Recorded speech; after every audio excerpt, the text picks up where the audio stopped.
What's up guys, it's Tommy here and welcome to another very exciting Liverpool transfer news update video where we will talk about the Alexander Isak transfer saga and the latest, newest information that you will get all in this video. And also today Liverpool started the Adidas era. Today Liverpool unveiled their official home and away kit and the goalkeeper kick, and the announcement video was absolutely brilliant, and I think Adidas is my favorite Liverpool kit, and I thought I would rock my Adidas shirt. This is an old one, but I'm planning to get the new Adidas kit because it looks fantastic. Let me know if you get it, which player will you get it on the back with, and also what do you think about this partnership, because Adidas are signing a 10-year partnership with Liverpool FC worth per season around 100 to 120 million pounds, with all the merchandise sales and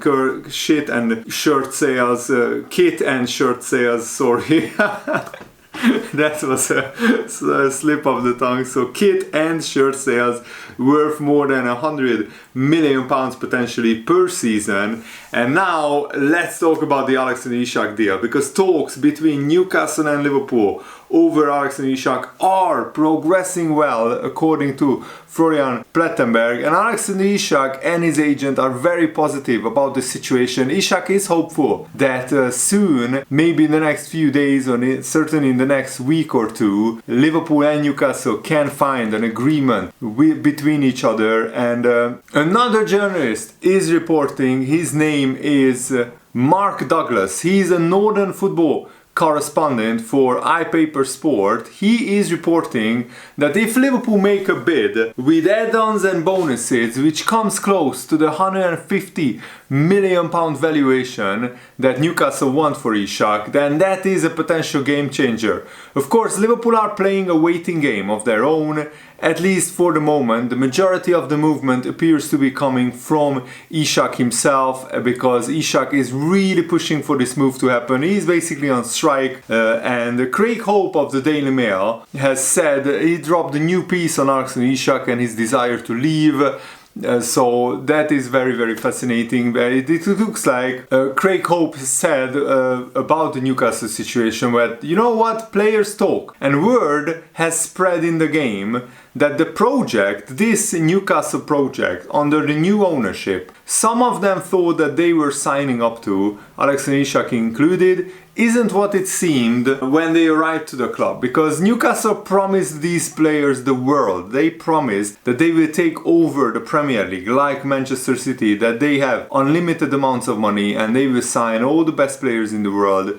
Sooner or later they will build the club up to be a Premier League title challenger and the Champions League contender. And Newcastle are still very, very far away from that, and especially in this transfer window, Newcastle have failed to secure 95% of their targets. The only notable player that they could sign is Anthony Elanga, and they missed out on 7 or 8 striker targets. It looks like they could miss out on Benjamin Šeško as well. We will talk about that as well. The good news for Liverpool fans is that Isak wants out. Isak wants to sign for Liverpool. He absolutely 100% wants to leave, and he thinks that he will win more trophies at Liverpool than at Newcastle. So that's a common get me plea. In plain English, Isak didn't say he wants to go to a top club. He didn't say he wants to go to Europe's elite. He said he wants Liverpool. He wants only Liverpool. He wants to go to Liverpool, just like Florian Wirtz and all the other players that Liverpool signed.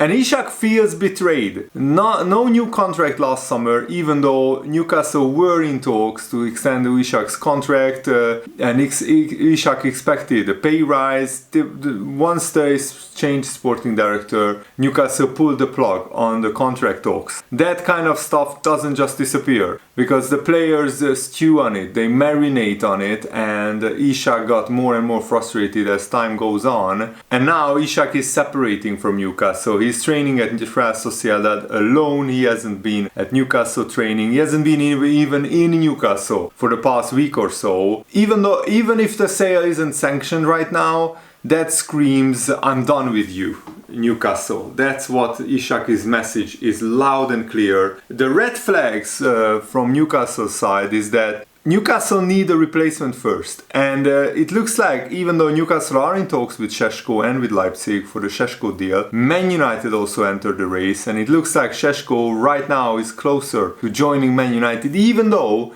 Newcastle have Champions League football and Man United have no European football. Šeško would rather play for Man United because they are the bigger club. Probably they can offer even bigger wages to Šeško. He still could choose Man United over Newcastle. And if Šeško doesn't come, the fear from Liverpool's camp is that Newcastle still might block a sale. That's their last bargaining chip. Newcastle still behind the scenes are indicating to Liverpool Isak is available at the right price. So you don't say that if you are planning to keep the player. And also Newcastle, if they keep the player right now, I mean, most of the Newcastle fans already hate Alexander Isak. They already hung banners out on the streets that Isak is a rat. They don't want him back at Newcastle. Isak doesn't want to go back to Newcastle as well. And also Craig Hope took jabs at Alexander Isak and this fake injury that he referenced where Isak pulled out of the preseason tour citing an injury, but when club scans shown no injury, then Craig Hope blasted Isak, basically saying that he isn't injured, he just doesn't want to play for Newcastle anymore, doesn't want to even be at the Newcastle training anymore. So Newcastle fans are turning because there is tension inside the club, and that pressure could force a decision from Newcastle sooner or rather than later. And Craig Hope is a solid journalist. He knows Newcastle inside out. He has very good big sources inside Newcastle Football Club.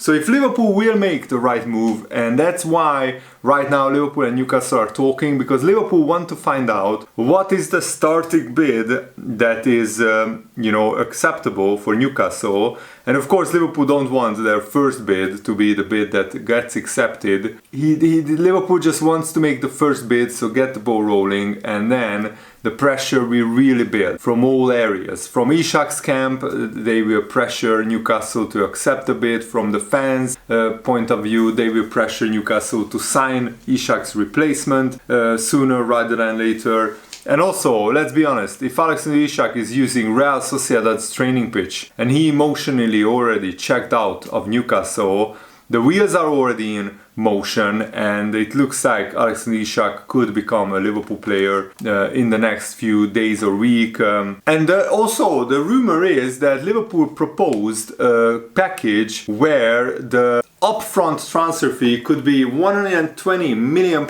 but what Liverpool are proposing is that we will pay Newcastle 60 million upfront right now, so they can reinvest that as soon as possible into the transfer market to buy Isak's replacement. And we are saying to Newcastle, the next 60 million, we could pay that maybe in a year, and then another 20 million in bonuses and add-ons, so the total transfer fee would be 140 million, just a little bit lower than Newcastle's 150 million pound asking price, but still 140 million I think for Alexander Isak is more than enough. I think because of his injury history I would pay a little bit less, but if that's the asking price, you have to pay it, because Alexander Isak is, after Haaland and Mbappe, probably the third best striker in the world, and certainly one of the best strikers in the Premier League. So if he's available, then you get him, simple as that. If you have the money available, and Liverpool certainly have the money available. And I think this is actually a genius move by Liverpool, because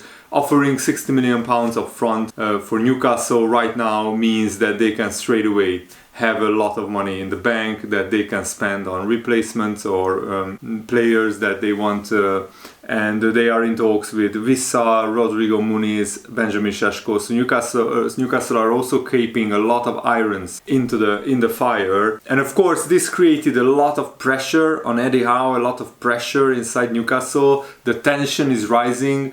The pressure from the fans, from Alexander Isak's camp, and from the wide football world and the Premier League community are watching this transfer saga unfold with great interest. So the pressure is mounting and increasing on Newcastle from outside, and inside Newcastle the pressure is mounting as well, because some Newcastle players are already saying they don't want to see Isak back in training anymore. They don't want him anywhere near the squad. They don't want a player that doesn't want to play for Newcastle anymore. And Sky Germany already reported that Liverpool already agreed the contract terms, the personal terms with Alexander Isak and his agent, and he could sign a 6-year contract until 2031 if he signs for Liverpool. And Luis Diaz has been signed officially by Bayern Munich, so that has strengthened Liverpool's financial hand in the market as well, because Bayern Munich are paying £65 million for Luis Diaz. And Liverpool are looking to sell the likes of Darwin Núñez, Harvey Elliott, Chiesa. So Liverpool are in a very strong position financially as well to make this transfer happen. And right now, the official bid still hasn't gone in from Liverpool because they are waiting for Newcastle to signal the green light that the official bid should come in. And that's very close because, Michael Edwards and Eddie Howe has a very good, strong relationship. They met, Richard Hughes and Michael Edwards, they first met at Portsmouth, and then Newcastle manager Eddie Howe was also part of that circle, and then Richard Hughes went to Bournemouth with Eddie Howe as well, being there. So they have a very strong, very long-standing friendship, not just a professional partnership, but a friendship. So Richard Hughes will be respectful to Newcastle, and I think Newcastle just need to get the striker over the line. And it's so frustrating because Newcastle are taking absolute ages to get the deal done. That's why the delay is a little bit frustrating for Liverpool fans, because now we have to wait for Newcastle to actually get the striker deal over the line, something that they haven't been able to do all summer. And Craig Hope held a brilliant Q&A, and we shed light on a lot of problems at Newcastle. Of course, the big question is why were Newcastle not able to sign any top strikers in this transfer window, even though they finished the season on a high, winning their first trophy in 70 years and also qualifying for the Champions League. They promised the moon and the world and the stars to every player that signed for Newcastle in the last 2 or 3 years, including Alexander Isak, but they couldn't deliver on that. So far, the Newcastle project hasn't really taken off into the stratosphere yet, and a lot of that is to do with the profit and sustainability rules, but there are other factors. Players want to see investment on the pitch and in infrastructure. They want to see and feel leadership from a boardroom level as well, and Newcastle changing sporting director hasn't really helped. So the optics and the narrative around Newcastle are too negative, and that comes back to mismanagement at the very top. And Newcastle missed out on so many strikers, like 7 or 8 of them, including Ekitike, João Pedro, Liam Delap, Cunha, Mbeumo and others. It looks like they are targeting now more Rodrigo Muniz, the Fulham striker. He wasn't even on Newcastle's shortlist. But because right now Craig Hope is saying that Šeško looks likely to join Man United instead of Newcastle, they need to explore other options. And the deal for Johan Wissa of Brentford is complicated. There could be a list of dark horses that Newcastle could go for. Jürgen Strand Larsen is another one of the Wolves striker. He is a good, very talented player as well. Ollie Watkins remains of interest, but he is 29 years old. Wissa is 28, so that isn't ideal from an investment perspective. That would buy Newcastle time, and that would also guarantee Newcastle Premier League goals. If I was Newcastle, I would sign Ollie Watkins and Johan Wissa, even though they are, as I said, close to 30 years old. You guarantee yourself goals for the next 2 or 3 years, and if you qualify for the Champions League again, then those transfer fees pay for themselves. But last season Newcastle were aware that Isak wants to explore his options, and Isak might want to go this summer. So Isak saying that he wants to leave Newcastle, that wasn't a big shock or a big surprise at Newcastle, because they have been suspecting this, that Isak sooner or later will ask to leave, because Isak didn't go to Newcastle to be his final club in his career. And Isak feels that Mitchell, the current sporting director, went back on promises that they made to Isak that they will extend his contract and give him a big pay rise. So that's why Isak feels betrayed, and that's why he's acting out like this. And of course the Newcastle fans are furious because Isak, it was rumored that he didn't go to the Far East because traveling by plane didn't help his injury, and now he went to Spain to train. So, and he didn't go there, by car or by bus for sure. He traveled to Spain as well by plane. That of course leaves a sour taste in the mouths of Newcastle fans as well. And if Newcastle miss out on Šeško, then that will make Liverpool signing Isak more difficult, because Newcastle don't want to be left without a top striker. So maybe if the Šeško deal doesn't go through, then they will go for Ollie Watkins, and then Liverpool might have to wait for Newcastle to get a top striker in before we can sign Alexander Isak. But I will keep you guys updated on all the latest and newest information about this transfer saga, because I think it's absolutely fascinating. But Liverpool fans did experience this, what Newcastle fans are going through. We did experience it with Coutinho,